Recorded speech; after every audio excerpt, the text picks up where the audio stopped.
السلام علیکم ورحمۃ اللہ وبرکاتہ۔ بسم اللہ الرحمن الرحیم۔ آج کی تعلیم حکایت صحابہ چیپٹر 6 پیج نمبر 74 سے ہے۔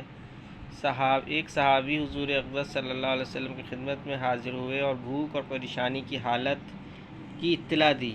حضور صلی اللہ علیہ وسلم نے اپنے گھروں میں بھیجا، کہیں کچھ نہ ملا تو حضور صلی اللہ علیہ وسلم نے صحابہ رضی اللہ عنہ سے فرمایا کہ کوئی شخص ہے جو ان کی ایک رات کی مہمانی قبول کرے۔ ایک انصاری صحابی رضی اللہ عنہ نے عرض کیا، یا رسول اللہ، میں مہمانی کروں گا۔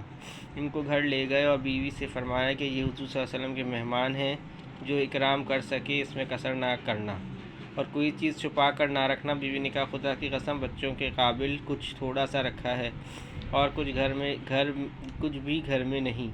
صحابی رضی اللہ عنہ نے فرمایا کہ بچوں کو بہلا کر سلا دیجیے اور جب وہ سو جائیں تو کھانا لے کر مہمان کے ساتھ بیٹھ جائیں گے اور تو چراغ کے درست کرنے کے بہانے سے اٹھ کر اس کو بجھا دینا۔ چنانچہ بیوی نے ایسا ہی کیا اور دونوں میاں بیوی بچوں نے فاقے سے رات گزاری، جس پر یہ آیت نازل ہوئی۔ ترجمہ: اور ترجیح دیتے ہیں اپنی جانوں پر اگرچہ ان پر فاقہ ہی ہو۔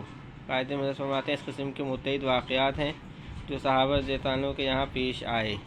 چنانچہ ایک دوسرا واقعہ اس قسم کا لکھا ہے، روزے دار کے لیے چراغ بجھا دینا۔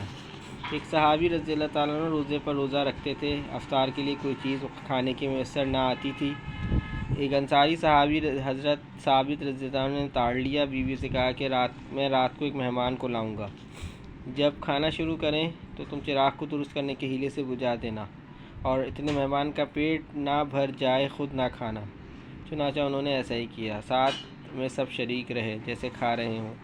صبح کو حضرت ثابت رضی اللہ عنہ جب حضور صلی اللہ علیہ وسلم کے مجلس میں حاضر ہوئے تو حضور صلی اللہ علیہ وسلم نے فرمایا کہ رات کا تمہارا اپنے مہمان کے ساتھ کا برتاؤ حق تعالیٰ شانہ کو بہت ہی پسند آیا۔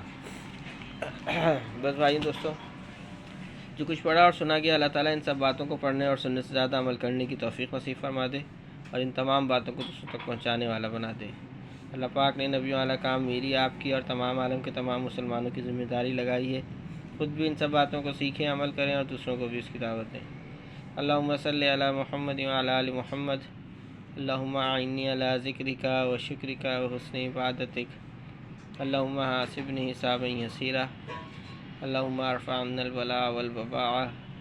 رب ارحمہما کما ربیانی صغیرا۔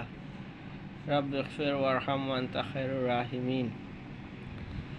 سبحان ربک رب العزت عما یصفون وسلام علی المرسلین والحمد للہ رب العالمین۔ آمین برحمتک یا ارحم الراحمین۔